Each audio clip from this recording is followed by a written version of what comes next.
YouTubers, welcome back to my channel, Keto du jour. And today's cooking conversational topic, well, let's hop off into it.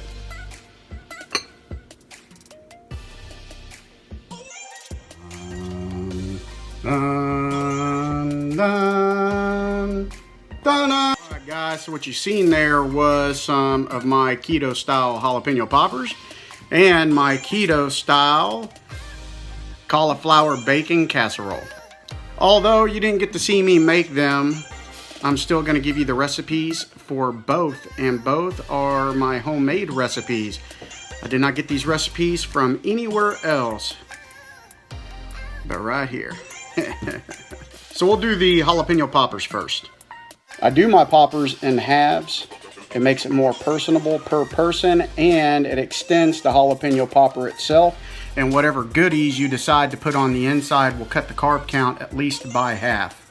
In this case, I got 12, which makes me 24. I'm going to a party here in a little bit that's going to have 12 people, so that's 2 poppers per person, or 1 whole popper per person if choose so. Sometimes if you do whole poppers and they become hot, you will waste a popper, or people in the party will waste a popper. So it's always easier just to do a half. If it's hot, then it's no skin off your nose, right? Another half of the popper will be waiting there for you. You will need to have cream cheese. So to do 24 poppers, you will need 2 blocks of cream cheese. And do not buy cheap bacon. You will need to buy mediocre, in between cheapo and expensive bacon. I normally get about 55 slices, which amounts to 1 pound for $6.34 at my neighborhood grocery store. And I either get that in 2 flavors, maple, and you need to check the carb count on the maple, because some maple additives do have extreme high amounts of carbs that probably will not burn off in the cooking process. So all in all, it's probably safer just to stick to the original. Every 3 slices of bacon will be 1 carb.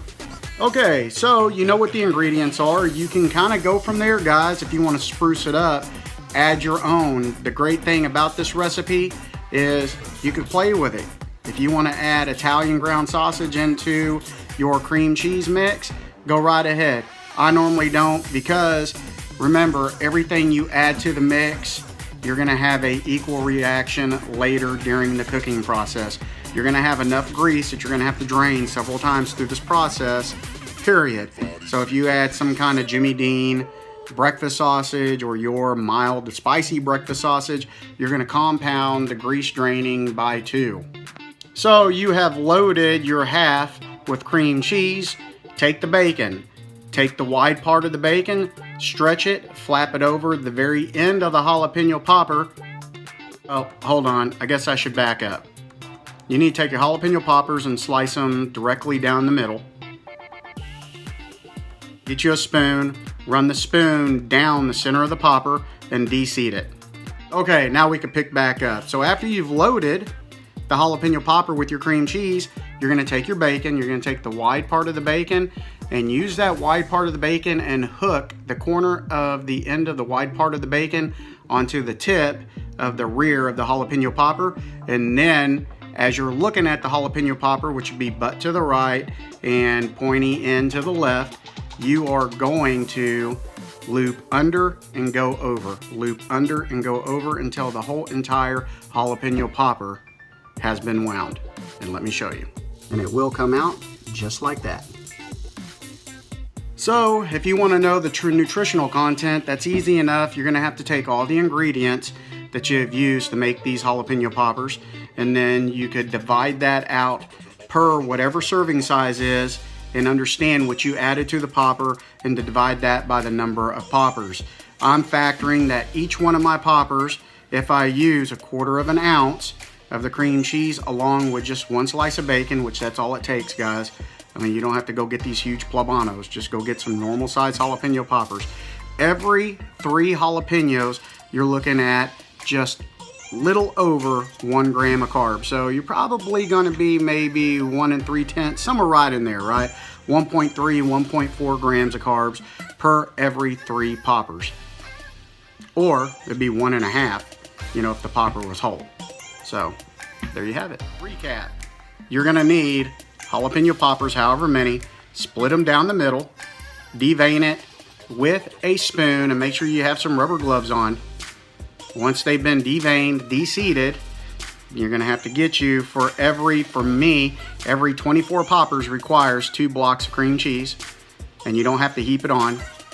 Pinch it off with your hands wearing those gloves, pack them in, and then get you a 1-pound package of medium to thin sliced bacon, whatever flavor you want, and voila, spin it together. Get your stove heated 425 degrees for 40 minutes. And within 40 minutes, at least 3 times, you need to monitor the grease and drain the grease. Otherwise, the bottom of your poppers will not cook.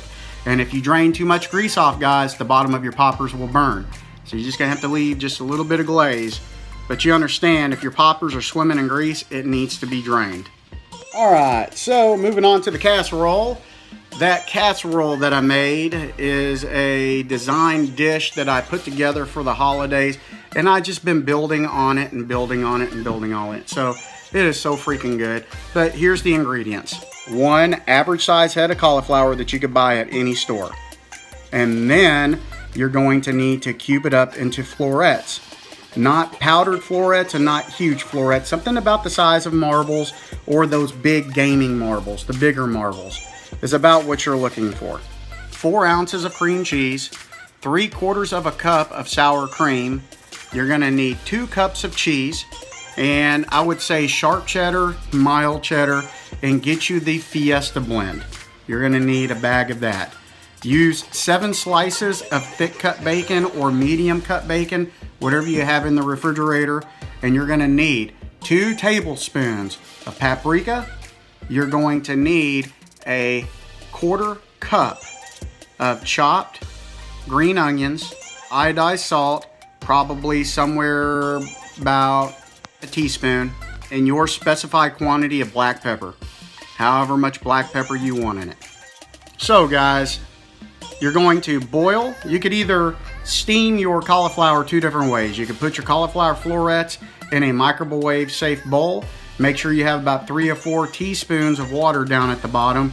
Put a wet or some kind of damp paper towel that will cover the whole entire top of the cauliflower florets. Put them in your microwave between 5 and 7 minutes. That should steam it. For all y'all that are old school like me, steam it on your stove. And how you know it's done is you can poke a fork through it, and it doesn't have mass resistance, but it's not slipping through it like a baked potato. So you're gonna turn your stove off, set the cauliflower off to the side. In a mixing bowl, you're gonna have your 4 ounces of cream cheese. And that's what I use is 4 ounces, but guys, you can use between 4 to 6 or 7 ounces of cream cheese. It's however creamy you want it. And remember, the more cream cheese you add, the higher the carb count will go in that order, but cream cheese isn't horrible anyways. All right, so your cream cheese needs to be room temperature because you are gonna have to stir this up. And cream cheese is a pain in the you-know-what when it came out of the refrigerator. Add your 3/4 cup of sour cream, and then your bacon. You need to take about 1/4 of your bacon and set it off to the side and add the rest of the bacon that has been chopped up into that mix. You need to take about 1/4 of your green onions that you had chopped up and set that off to the side, and then add the rest of your green chopped onions in. Your parsley, add your parsley in. And then while you're at it, go ahead and add 2 teaspoons of garlic powder into the mix as well. That's what I use. You could add a little bit more. Mix it all together. Get it all together.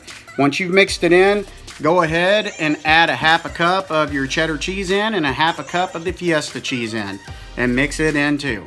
Once that's all done, at this time your cauliflower will be manageable. It'll still be hot, but it won't be extremely hot.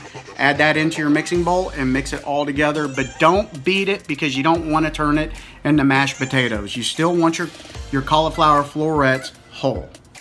Go pick your best casserole cooking dish that has a glass lid on it and get it pulled out, wipe the dust out of it, and pour the contents into it. Smooth it out, and then add the other 1/2 cup of cheddar cheese and the other 1/2 cup of Fiesta blend cheese to the top of it. Once you've done that, take the rest of your green chopped onions and your bacon and throw it on top of that as well. It's kind of like a garnish. Go get you some aluminum foil, slap that on top of your casserole dish, throw it in the oven, 400 degrees for 30 minutes. All you're doing is you're trying to brown up the top. Once the top has been browned up and 30 minutes has passed by and you've checked it about a half a dozen times to make sure that the cheese isn't sticking to the top of the aluminum foil, voila guys, enjoy. And you're gonna find out real quick things that you wanna add, things that you don't wanna add. Maybe next time you wanna add some diced onions to it, or maybe you wanna add a little bit of meat to it. Hey, you can. And I say you do it. Well, there's your free recipes, guys. I hope you enjoyed it. And to all of my subscribers, thank you for coming back and giving me views. And to all you newbies that are on my channel, please subscribe and turn on that notification icon. Come and get you some free recipes. Typically, my recipes come out of a book. These are just out of the old brain because I'm going over to a party. So anyway, y'all guys take care and have a great evening, and looking forward to our next one. Stay hungry, my friends.